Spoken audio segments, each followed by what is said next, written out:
Tá filmando. Primeiro, olha, ele vai experimentar essa comida, hein? Vamos ver como tá.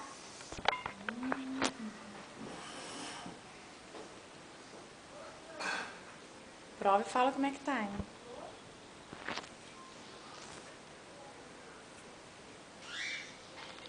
Maíra, vem cá. Muito boa. Faz igual a Ana Maria Braga, faz embaixo da mesa. Maíra. Quem fez? Você.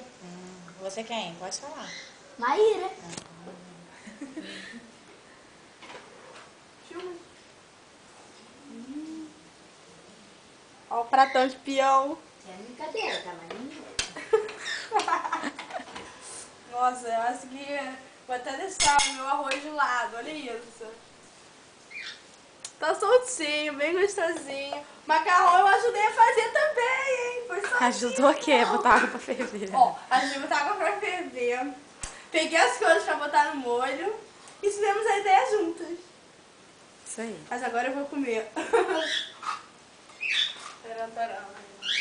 Será que está bom realmente ou é um puxa-saco? Ai, Tutu, você viu? Calma aí. Não merece. Ninguém vai. Ai, eu acho que eu tô pressa. Então beijo.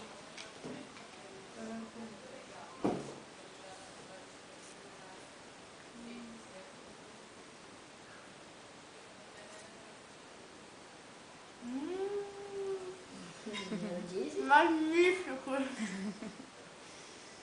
Vou filmar agora o Lucas babando lá dormindo, perdendo a comida.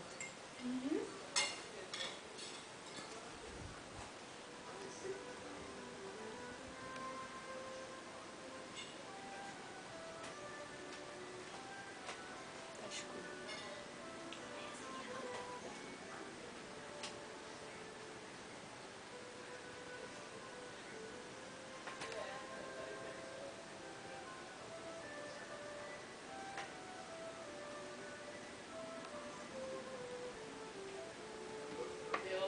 Enfia a mãe dentro, é o primeiro. Oi? Ele falou que você vai aparecer semana que vem, tá no